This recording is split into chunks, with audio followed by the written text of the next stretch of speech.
Good morning student. आपको जैसे पता ही है, कल मैंने जो टॉपिक करवाया था वो था हमारे पास एक्यूट रीनल फेलियर, और उसका मैं थोड़ा सा क्विक रिवीजन करा देती हूँ। उसमें मैंने पहले भी बताया था आपको कि उसमें पोटाशियम का जो लेवल था वो बढ़ रहा था। पोटाशियम का लेवल क्या था, उसमें बढ़ रहा था। लेकिन जो आज हम टॉपिक कर रहे हैं that is a chronic renal failure. Chronic renal failure का मतलब है कि कब आप क्रोनिक रीनल फेलियर बोलोगे, जब आपका जो ग्लोमेरुलर फिल्ट्रेशन जो रेट है वो 15 ml पर मिनट से कम हो जाता है, तब अब बोलते हैं हम कि पेशेंट को क्या है, क्रोनिक रीनल फेलियर डिजीज हो गई है।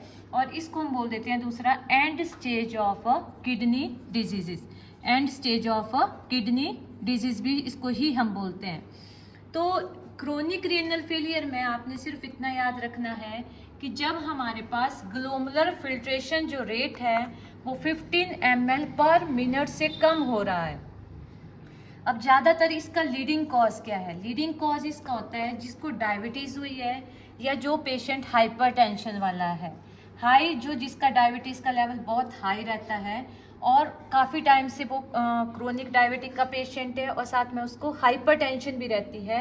ये दोनों जो बीमारियां हैं वो एक लीडिंग कॉज है आपके पास क्रोनिक रीनल फेलियर का। ठीक है, समझ आ रही है बात?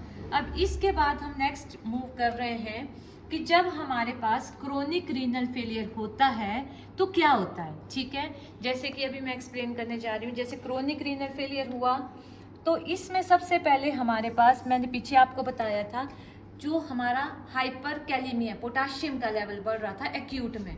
लेकिन क्रोनिक में पोटाशियम के साथ साथ हमारा मैग्नीशियम का लेवल भी बढ़ जाता है।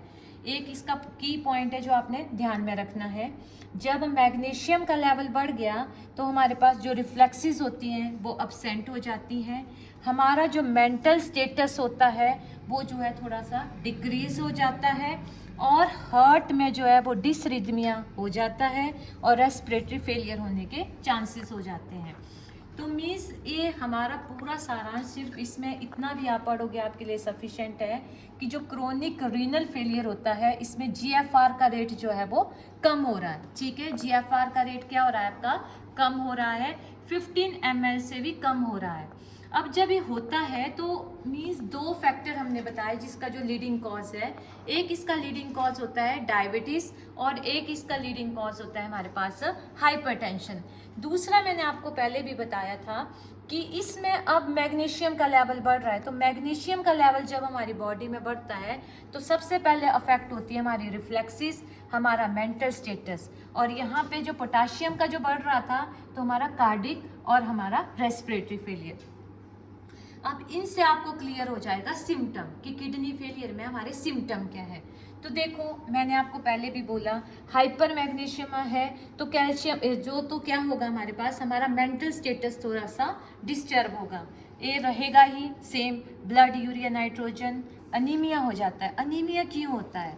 अनीमिया होने के इसमें चांसेस इसलिए ज़्यादा होते हैं क्योंकि जो एरिथ्रोपोइटिन होती है हमारी बॉडी में, जो स्टेम सेल जो है जो एरिथ्रोपोइटिन प्रोड्यूस करते हैं, वो क्या करते हैं, वो आरबीसीज, डब्ल्यूबीसी और प्लेटलेट नहीं बनती है उस टाइम, क्योंकि किडनी से ही ये चीज़ें जो है, किडनी जो हार्मोन रिलीज करता है जिसको बोलते हैं हम एरिथ्रोपोइटिन, वही रिस्पॉन्सिबल होता है आरबीसीज, डब्ल्यूबीसी और प्लेटलेट को बनाने के लिए। अगर किडनी ही वो नहीं प्रोड्यूस कर रहा है तो अनीमिया तो ऑटोमेटिकली होगा ही। साथ में आपका हाइपरटेंशन, जब हमारे पास हाइपरटेंशन होता है तो क्या होता है, हाइपरटेंशन होने के साथ ही हमारा जो बैड कोलेस्ट्रॉल है वो बढ़ जाता है और जो गुड कोलेस्ट्रॉल होता है हमारी बॉडी का वो कम हो जाता है। तो इसमें हार्ट जैसे कि मायोकार्डियल इन्फेक्शन के चांसेस भी बढ़ जाते हैं। यूरीमिया, अब हमारे जो ब्लड होता है उसमें यूरिया का लेवल भी क्या हो जाता है, इसमें बढ़ जाता है। इसमें हमारे पास डेफिशिएंसी ऑफ विटामिन डी हो जाएगी।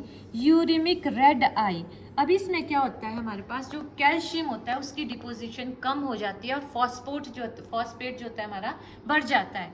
ये आपने माइंड में रखना है कि मैग्नीशियम बढ़ा एक, और मैग्नीशियम के साथ साथ बढ़ जाता है हमारा फॉस्फेट, लेकिन इसमें घटा कौन, घटा हमारा कैल्शियम। समझ आ गई आपको बात?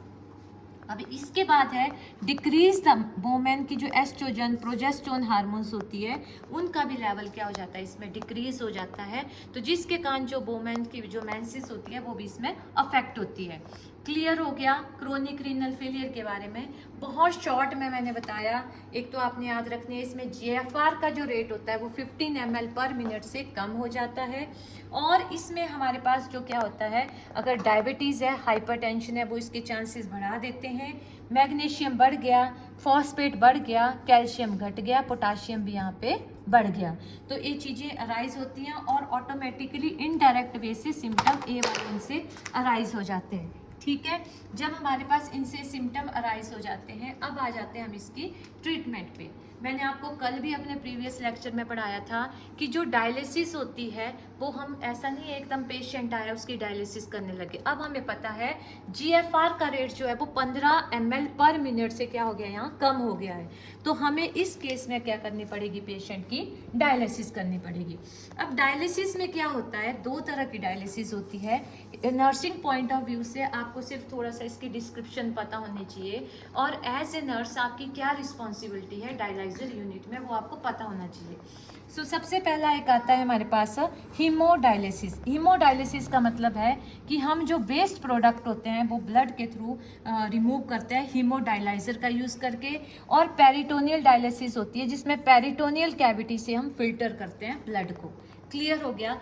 अब आपको मैं इसमें लास्ट में एक चीज़ एक्सप्लेन करने जाऊंगी कि इसमें जब भी आप डायलिसिस करते हो पेशेंट की, तो नर्स की क्या रिस्पॉन्सिबिलिटी रहती है।